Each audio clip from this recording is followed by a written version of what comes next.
Hello friends, कैसे आप सब लोग and thanks for watching my channel. तो एक और शुक्रवार ख़त्म हो चुका है और इस बार का जो निफ्टी और बैंक निफ्टी का एनालिसिस है वो मेरे लिए भी चैलेंजिंग है।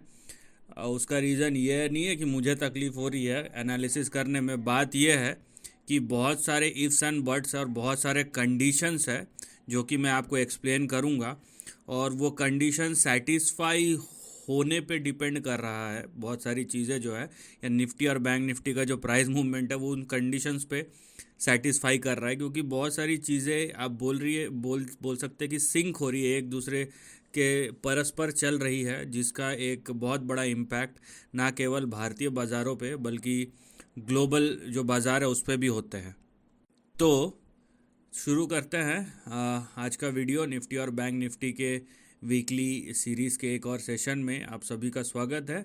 लेकिन आगे बढ़ने से पहले अब अगर अभी तक आपने चैनल को सब्सक्राइब नहीं किया है तो जल्दी से सब्सक्रिप्शन का बटन दबा दीजिए और साथ ही में नोटिफिकेशन का बेल दबा के ऑल का भी बटन दबा दीजिए, ताकि जब भी मैं कोई नया वीडियो अपलोड करूँ वो आपको नोटिफाई हो जाए। तो ये निफ्टी का शुक्रवार का क्लोज़ है, 114 पॉइंट डाउन है, लेकिन ओवरऑल आप देखेंगे एक बड़ी गिरावट के बाद ये फ्लैट ही रहा है। और जाहिर सी बात है, जब पूरा दिन बाज़ार में फ्लैट हो तो आखिर में एक सेलिंग, इंटेंस सेलिंग आता है, क्योंकि आज एक तो पूरा ट्रेंड जो है पूरे दिन का वो भी ख़राब ही था, और दूसरा आज शुक्रवार है तो कोई भी एक्सटेंडेड नहीं ले जाना चाहता कि अगले हफ्ते क्या होगा क्या नहीं होगा, किसी को पता नहीं। तो कोई भी रिस्क लेके जाना नहीं चाहता है। ठीक है, तो ये बात समझ लीजिए। वैसे अगर आप पिछले एक हफ्ते का देखेंगे तो ये फ्लैट टू नेगेटिव है। देखिए 123 पॉइंट ही गिरा है पिछले 5 दिन में। मैं ये क्यों बोल रहा हूँ, उसमें से भी जो 114 पॉइंट है ना वो आज का ही है। मतलब अगर आप फ्राइडे को छोड़ देंगे तो 4 या 5, यहाँ पे 14 और 3 7 है ना, मतलब 8-10 पॉइंट ही नेगेटिव में था। ये आज फ्राइडे का ही जो क्लोज़ है उसके वजह से और 114 पॉइंट जुड़ा है। वही चीज़ आपको बैंक निफ्टी में दिखेंगी, और पिछले 5 दिन में अगर आप देखेंगे तो 700 पॉइंट, और आज फ्राइडे का जो है 300 पॉइंट। मतलब अगर 300-350 पॉइंट आपका पिछले 4 दिन में गिरा था और आखिरी के दिन में यहाँ पे और 300-350 पॉइंट। तो नो डाउट जो बैंक निफ्टी और निफ्टी से थोड़ा ज़्यादा कमज़ोर है, लेकिन बोलने की बात यह है कि 4 दिन घसीट घसीट के चला, नहीं तो आखिरी दिन सब ने थक हार के एक बार के लिए सरेंडर कर ही दिया। अब मैं जो चीज़ बोल रहा हूँ, वो जो कंडीशंस की बात कर रहा था उस पर डिस्कस करते हैं कि बहुत सारी चीज़ें हो रही है, लेकिन उनसे चार्ट्स या उन पर डिस्कशन करने से पहले, क्योंकि चार्ट के थ्रू ही समझाना पड़ेगा, हम एक बार देख लेते हैं कि जो ऑप्शन चेन है वहाँ पे क्या हो रहा है। तो ये निफ्टी का ऑप्शन चेन है, आप देखिए वीकली का, और यहाँ पे आपको दिखेगा कि ऊपर 19,500, 19,550, 19,600, 19,700, और उसके बाद 19 यहाँ पे 20,000। अच्छे खासे यहाँ पे ओआई बिल्डअप है, और ख़ासकर 19,500 से 600 में सबसे ज़्यादा ओआई बिल्डअप है। वहीं नीचे अगर आप हम देखें तो आपको एक बड़ा ओआई दिखेगा 19,400 पे, और उसके नीचे सीधा आता है 19,000 पे। ठीक है, तो ये एक डिफरेंस है। उसका मतलब ये है कि 19,000 अगर 400 फिसलता है तो कहीं ना कहीं 19,000 के दरवाजे खुल सकते हैं। ये अभी तक का डेटा है। ये सोमवार को कैसे बिल्ड होगा वो सोमवार पे डिपेंड करता है। और बात यह है कि अगर हर एक दिन कोई ना कोई इंडेक्स का एक्सपायरी हो रहा हो तो ये सब चीज़ें समझना बहुत मुश्किल है। और अगर आप लेमैन हैं, ठीक है, उसका मतलब है कि आप अगर नए ट्रेडर हैं और ये सब समझ में नहीं आता है तो पहले सीखिए, उसके बाद कीजिए, खाली इंस्टेंट ग्रेटिफिकेशन के लिए, क्योंकि ये चीज़ें बहुत अलग तरीके से काम करती है। और मार्केट कॉम्प्लेक्स नहीं भी है तो रूल्स एंड रेगुलेशंस की वजह से इतने कॉम्प्लेक्स हो चुके हैं कि हर दिन अगर मैं मतलब एक चींटी भले ही अपने से 8-10 गुना ज़्यादा वेट उठा सकती है, उसका मतलब ये नहीं है कि मैं उस पर और वेट ला देता जहाँ तो चींटी भी छोड़ के भाग जाएगी। तो ये सारी चीज़ें हैं यहाँ पे, क्योंकि मार्केट में जितने रोज़ रोज़ एक्सपायरी होते हैं और जितने नए नए रूल्स एंड रेगुलेशंस है, तो ये नो डाउट लिक्विडिटी है ना वहाँ से गायब हो जाती है मार्केट से। आप देख रहे हैं कि जब मूवमेंट आता है तो बहुत सारा मूवमेंट आता है, और नहीं आता है तो नहीं आता है। तो ये सब सिचुएशंस अगर आपको समझ में नहीं आती है तो प्लीज़ दूर रहिए, सीखिए, उसके बाद कीजिए।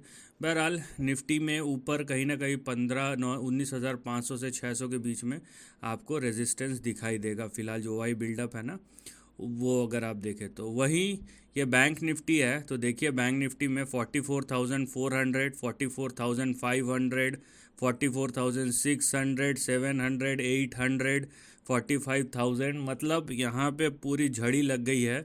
अगले 600-700-800 पॉइंट में इतने सारे वाई बिल्डअप है। जबकि आप नीचे देखिए 44,000 पे सबसे बड़ा पुट का वाई है और उसके नीचे सीधा 43 पे।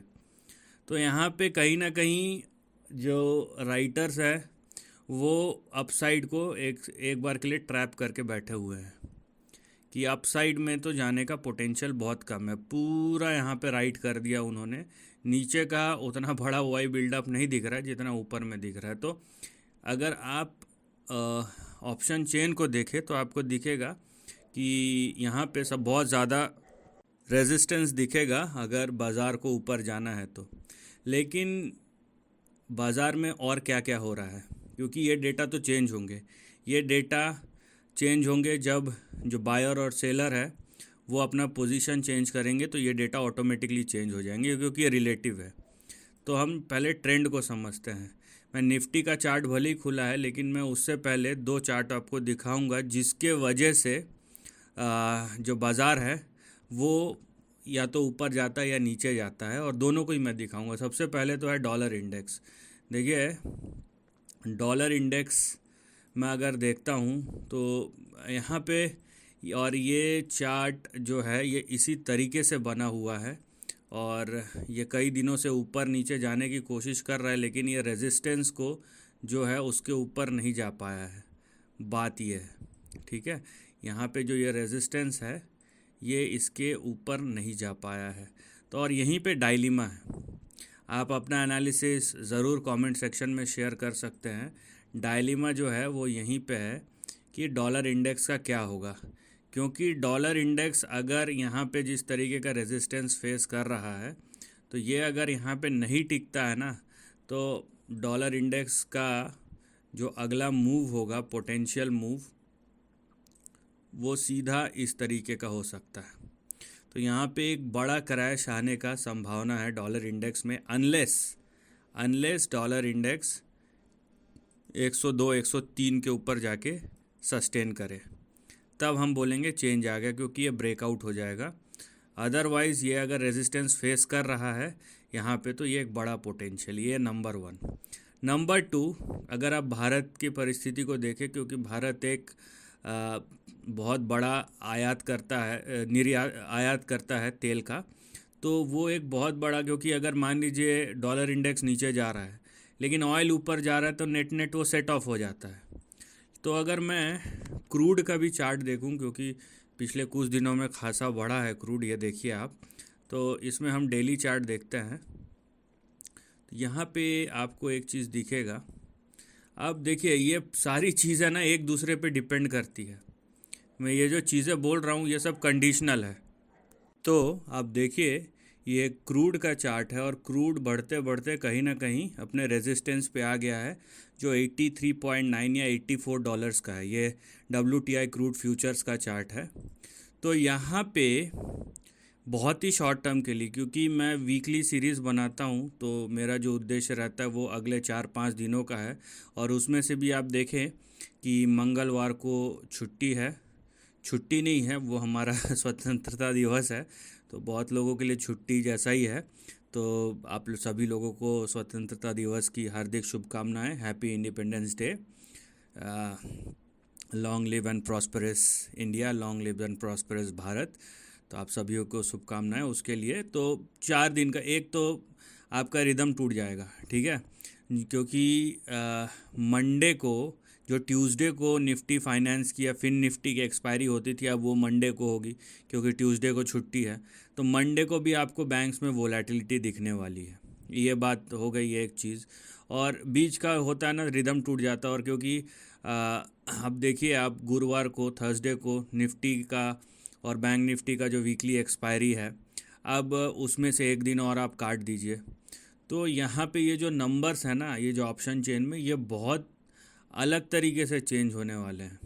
और ख़ासकर अगर आप देखेंगे, अगर आप दो सिनारियोस को देखें, एक है कि क्रूड अगर ये 84 के ऊपर नहीं जाता है, और नंबर टू डॉलर इंडेक्स अगर ये 102 के नीचे ही ट्रेड करता है, 102.5 के नीचे ही ट्रेड करता है, ये दोनों सिनारियोज ये इंडिकेट करेंगे कि कहीं ना कहीं अगर ये दोनों ही नीचे खसकते हैं, अब देखिए मैं इसीलिए बोल रहा था जो डायलिमा है ना, अगर ये दोनों ही नीचे खसकते हैं क्योंकि डॉलर क्रूड अभी अपने रेजिस्टेंस पे है और डॉलर इंडेक्स भी अपने रेजिस्टेंस पे है, तो ये कहीं ना कहीं शेयर बाज़ार के लिए अच्छा है।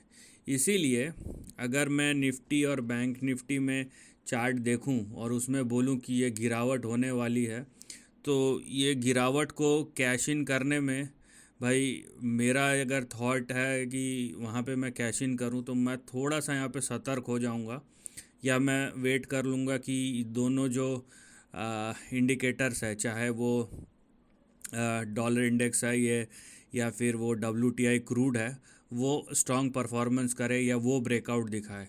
क्योंकि वो अगर नीचे गिरना शुरू हो गया तो यहाँ पे आप देख सकते हैं कि निफ्टी कहीं ना कहीं ये 19,390 19,400 का जो लेवल है ये सपोर्ट के ऐसा काम करना शुरू कर देगा। और यहाँ पे जिन लोगों ने भी शॉर्ट किया हुआ है, या मान लीजिए जो भी लोगों ने यहाँ पे ऑप्शन चेन में आपको दिख रहा होगा कि OI में जो बिल्डअप है, वो कॉल राइटर्स वहाँ पे जोन है, वो इतने ज़ोर से काटेंगे ना लेवल्स कि वहाँ पे फिर शॉर्ट कवरिंग से ही 400-500 पॉइंट ऐसी भाग जाएगा इंडेक्स। मैं निफ्टी की बात कर रहा हूँ, तो ये एक बहुत ही ज़्यादा रिस्की सिनारियो होगा, तो बेटर है उससे दूर रहे। तो नीचे देखिए निफ्टी के लिए 19,390 आपका स्टॉप लॉस है, उसके नीचे डाउन ट्रेंड शुरू हो जाएगा फिर से, और ऊपर 19,598 या 19,600। तो ये जो 300-400 पॉइंट का नैरो जोन है ना, 250 से 300 पॉइंट या 300 से 400 पॉइंट, ये जो नैरो जोन है बेटर है इसको अवॉइड कीजिए। 19,600 के ऊपर आपका अपसाइड स्विंग शुरू होगा, 19,300 के 90 के नीचे आपका डाउन साइड स्विंग शुरू होगा, और बीच में जो जो चीज़ें काम कर रही है उसको थोड़ा सा ऑब्जर्व कीजिए। अगला हफ्ता ट्रंकेटेड है, आप भी स्वतंत्रता दिवस मनाइए, लड्डू पेड़े खाइए, है ना, और गदर 2 देख के आइए आप भी तो कोई दिक्कत नहीं है उसमें। तो ये चीज़ है। वहीं हम चलते हैं निफ्टी बैंक की ओर, क्योंकि दोनों ही जगह पे ऐसी ही चीज़ें आपको दिखाई दे सकती हैं, और इसीलिए मैं हर एक लेवल को यहाँ पे इम्पोर्टेंस दूंगा कि कोई भी सपोर्ट है जिससे ट्रेंड लाइन बन रहा है, बेसिकली जितना हो सके अवॉइड करो, जितना हो सक रहा है ना अवॉइड करो। क्योंकि बाज़ार अचानक से पलट गया, देखिए मैं कोई यहाँ पे बुल सिनारियो नहीं बना रहा हूँ, मैं खाली ये बता रहा हूँ कि यहाँ पे कुछ चीज़ें जो हैं वो कहीं ना कहीं आपको दिखाई दे रही है कि बाज़ार को नीचे गिरने से रोक रहा है। और अब देखिए 100 पॉइंट, 125 पॉइंट, है ना, 100, 125, 150 पॉइंट, ये कोई लेवल्स नहीं होते हैं। आप 19-20 हज़ार के इंडेक्स पे बैठे हैं, 1%, 2%, इवन 5% का करेक्शन आप बर्दाश्त नहीं कर सकते, तो फिर क्या है। ठीक है, मैं एज ए ट्रेडर की, और ट्रेडर तो 10% का लेके भी चलता है स्विंग, अगर वो लॉसेज में है, तो आप अगर 5% का इंडेक्स में नहीं बर्दाश्त कर सकते। वही आप देखिए ये बैंक निफ्टी का है और 44,000 का यहाँ पे सपोर्ट है।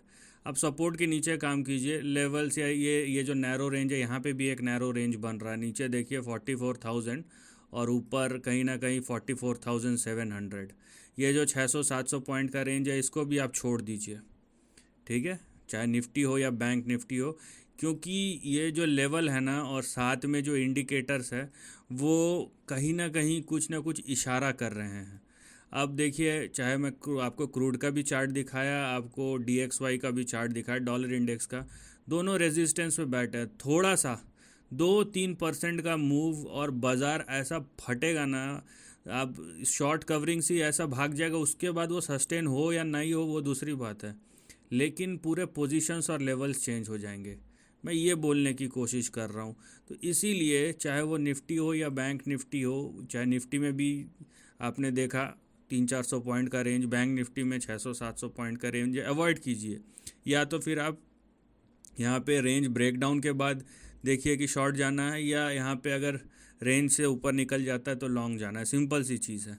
इस बीच में ये यहाँ पे हाथियों के बीच में ये हाथी वाला जोन है। इसके बीच में आप चींटी की तरह रेंगने जाएंगे ना, अब जब दो हाथी लड़ते हैं ना, नीचे के घास पूरे उधड़ जाते हैं, तो वो घास बनने की कोशिश मत कीजिए, नहीं तो जाहिर सी बात है उधड़ जाएंगे आप भी और मैं भी। तो बेटर है इसको अवॉइड कीजिए। और अब जिस तरीके से भी देखे इधर उधर से लाइन खींच खींच के, आपको दिखेगा कि ये कहीं ना कहीं जो शॉर्ट टर्म सपोर्ट है उसके आसपास है। तो जब ये शॉर्ट टर्म सपोर्ट के आसपास है तो, और यहाँ पे इतने सारे सिनारियोज़ या डायनामिक्स हैं, तो क्यों भाई यहाँ पे जब समझ में नहीं आ रही है चीज़ें तो ज़बरदस्ती वहाँ पे नहीं करनी चाहिए, right. So leave the range, that's the summary, leave the range. और बहुत सारे डायनामिक्स मैंने यहाँ पे समझाए हैं, तो पूरा आप सोच समझ के उसके बाद अपना डिसीजन लीजिए। So this is the end of the video, thanks for watching.